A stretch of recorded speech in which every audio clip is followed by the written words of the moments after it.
Have you noticed that you can't watch a movie without reaching for your phone? Or that even in the middle of a conversation with friends, you feel the urge to check your notifications? You might think it's just a harmless habit. But what if I told you it's not? Your brain is being rewired, not so you can use your phone when you need to, but so you need to use it all the time. The worst part? You don't even realize it. With every scroll, every short video, something invisible is happening. You are being trained to never focus again. Your brain isn't the same anymore. When you were a child, you could play for hours without needing constant stimulation. But now, going just 5 minutes without touching your phone feels uncomfortable. This didn't happen by accident. It was designed this way, and if you don't understand how it works, you might lose your ability to focus forever. But how did we get here? Who's behind this new addiction? The answer may be scarier than you think. 7 a.m. The alarm goes off. Your day has just begun, but before you even get out of bed, your hands move on their own. You grab your phone, unlock the screen, and within seconds, you're lost in the infinite feed. Notifications, messages, short videos. All of this before your brain is even fully awake. If this feels normal to you, it's because this behavior has become automatic. But has it always been this way? A few years ago when you woke up, your first thought wasn't about checking your phone. But today, it happens without you even realizing it. You reach for your phone while eating, while working, while talking to someone. Even when watching a movie, you feel the need to have your phone nearby, ready to be checked at any moment. Most people unlock their phones nearly 100 times a day. That means every few minutes you interrupt whatever you're doing just to check the screen, even if there's no reason, even if there's nothing new. But why? What makes you compulsively check your phone without even noticing? The answer lies in what's happening inside your brain. Every notification, every new post, every short video triggers your brain's reward system. It releases dopamine, a neurotransmitter that fuels anticipation, not pleasure. The expectation of pleasure. And that expectation is addictive. Every time you open an app, your brain wonders, what will I find this time? That suspense is what keeps you scrolling, clicking, consuming. But here's the problem. The more you do it, the harder it is to stop. The same principle is used in psychology experiments. A lab rat presses a lever to get food, but it never knows exactly when the food will come. Sometimes it gets rewarded instantly. Other times, it has to wait. This creates compulsive behavior. The rat keeps pressing the lever over and over because it never knows when the next reward is coming. Now think about this.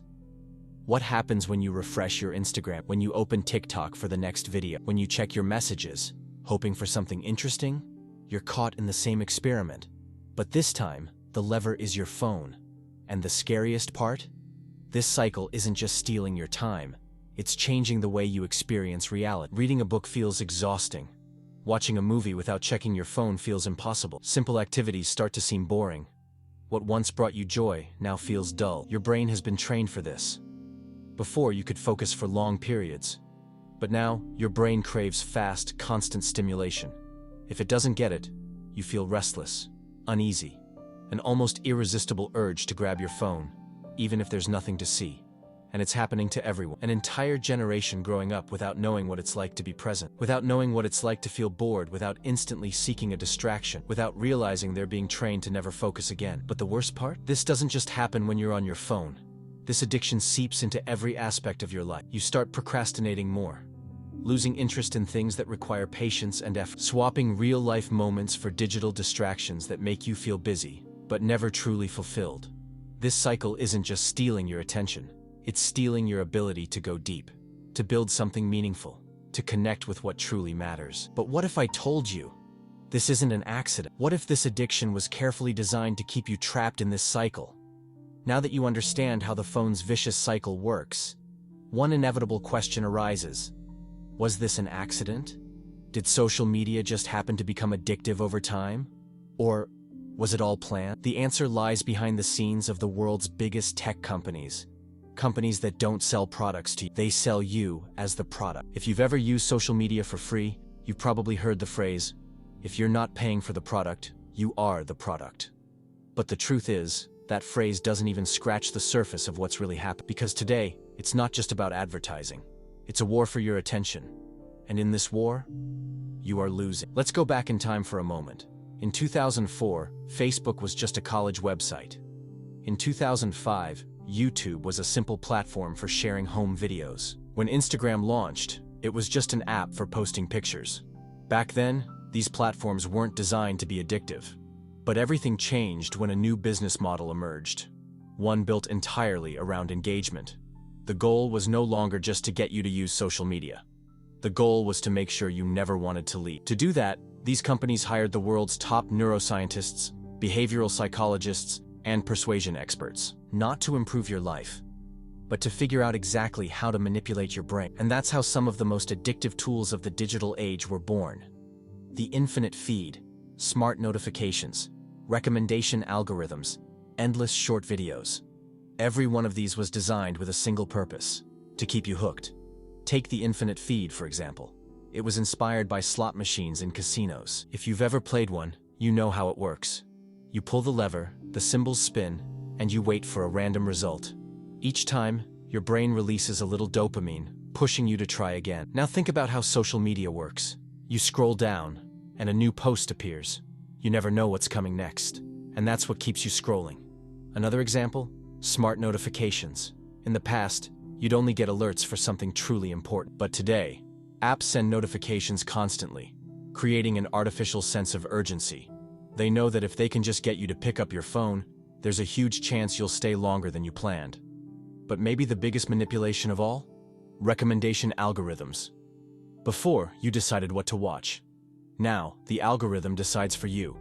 It tracks your behavior, learns your preferences, and feeds you exactly what will keep you on the platform the longest. The result? You open YouTube for one video, and suddenly, 3 hours have disappeared. But the manipulation doesn't stop there. Some platforms, like TikTok, took it even further. They completely removed the play button. That means the moment one video ends, the next one starts instantly. You don't have time to decide if you want to keep watching. You just do. And by the end of the day, your attention has been drained to the last drop. Because these companies don't want you using social media mindfully. They want you using it compulsively. They don't want minutes of your time. They want hours, days, years. And to achieve that, they've turned technology into a digital drug. Now think about, when was the last time you went a full day without looking at a screen? When was the last time you felt bored and didn't immediately reach for your phone? If you can't remember, then the experiment worked. You no longer own your attention. But now the real question is, how will this shape the future? If this is where we are now, where will we be in 10 years? Is there a limit to this addiction? Or are we heading toward a world completely incapable of disconnecting? So far, we've seen how social media was designed to keep you trapped. But there's an even deeper consequence to all of this. It's not just your time that's being stolen. It's your happiness. Think about how you feel after spending hours on your phone. Do you feel motivated, fulfilled? Or do you feel like time just slipped away, leaving nothing meaningful behind? The truth is, the more we consume rapid-fire digital content, the less we find joy in the simple things in life. Here's why. Your brain adapts to the level of stimulation it receives. If you spend hours watching short videos, your brain gets used to constant dopamine spikes. It starts expecting that level of excitement all the time. The problem? Real life doesn't work that way. Reading a book takes patience. Learning a new skill takes time. Building deep relationships requires effort. But when your brain is trained for instant gratification, all of that feels boring. What once brought you joy now feels dull. What once felt enough now feels insufficient. And this effect isn't just limited to entertainment. It affects everything. You feel less motivated to study, to work, to pursue long-term goals. Your frustration grows because your brain has been trained to expect instant rewards for everything you do. But it gets worse because excessive content consumption doesn't just impact your motivation. It affects your emotions. It affects your self-esteem. Studies show that heavy social media use is directly linked to higher anxiety and depression. And it's easy to see why. Think about it. What do you see when you scroll your feed? People traveling the world, achieving incredible things, living seemingly perfect lives.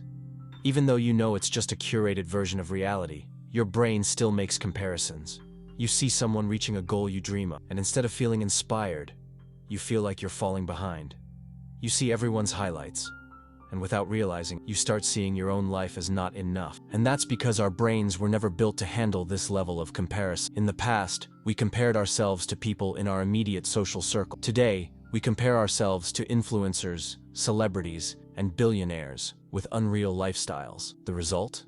a constant sense of chronic dissatisfaction, a feeling that we could or should be doing more. And that dissatisfaction leads to something even more destructive: procrastination. The more time we spend passively consuming content, the less time we have to actually do. We put off projects, we abandon goals, we avoid challenges that require long-term effort. And that creates a vicious cycle. We consume more content to escape our dissatisfaction, but that escape only leaves us even more frustrated at the end of the day. But here's what no one tells you. The more time you spend watching other people's lives, the less time you have to build a life you're actually proud of. You can't compare yourself to someone who spends hours curating the perfect image. But you also can't expect to feel satisfied if you spend more time watching their life than living your own. And here's the interesting part. Despite all of this, something is happening that proves people are starting to wake up. Take the rise of long-form podcasts. More and more people are gravitating toward deeper, more meaningful conversations. Content that doesn't rely on quick dopamine hits to keep them engaged. That shows that, deep down, we still crave something real. We still want authentic conversations. We still seek meaning in a world that often feels shallow. But if we want real change, we need to take it a step further. We need to rethink how we use technology before it's too late. If everything we've discussed so far made sense to you, then you've probably realized something. There is something very wrong with the way we're using technology. We are surrounded by content, yet we feel emptier than ever. We are more connected than ever, but loneliness has never been so present. The problem isn't technology itself. The problem is how it was designed to capture and control our attention. And the truth is, if we don't wake up to this now, the consequences in the future could be even worse. If today, it's already hard to hold a conversation without checking your phone, imagine 10 years from now. If now, we struggle to be alone without seeking distraction, what will happen when AI creates even more addictive, hyper-personalized stimuli? If we keep going down this path, we risk becoming completely incapable of enjoying real life. But it doesn't have to be this way. There is an alternative. In recent years, a quiet movement has been growing. A movement of people who are taking back their attention, their time, and their ability to live in the present. Maybe you've noticed it too. Long-form podcasts are gaining more listeners. More people are trying digital detoxes, reducing screen time, rediscovering the joy of simple things. Because deep down, we still crave real connection. But the real question is, how do we take back control? How do we relearn how to live without depending on constant distractions? The first step is simple: awareness. You need to recognize what's happening to you. If you feel the urge to check your phone every few minutes, that's not a natural behavior. It's a direct result of the conditioning you've been exposed to. Starting today, pay attention to your own habits. Ask yourself, how often do I pick up my phone for no reason? How many times do I interrupt a task just to check notifications? How often do I neglect something important because I got caught in the infinite feed? The second step is to retrain your ability to focus. And that takes practice. Just like your brain was conditioned to crave fast stimuli, it can also be reconditioned to focus on what truly matters. Try something simple. Spend 10 minutes a day in silence, with no distractions. Just observe your thoughts, without reaching for your phone. At first, it might feel uncomfortable, but over time, you'll notice your mind starting to slow down. Another powerful technique is to set specific times during the day to check social media, instead of doing it constantly. Create clear limits for your digital consumption, and stick to them. And most importantly, remember this: every minute you spend passively consuming content is a minute you could be investing in building something real for your own life. You don't have to live through someone else's screen. You have your own story to live. Now here's a challenge. Try spending 1 full hour without social media today. Just 1 hour. No scrolling, no checking messages, no digital distraction. If that sounds difficult, then that's a clear sign. You might be more trapped in this cycle than you realized. Drop a comment below. Can you go an hour without your phone without feeling anxious? I'd love to hear your thoughts. And if this video made you see things differently, don't stop here. Subscribe to the channel and turn on notifications to keep exploring topics like this. Leave a like so more people can find this message, and share it with someone who needs to hear it.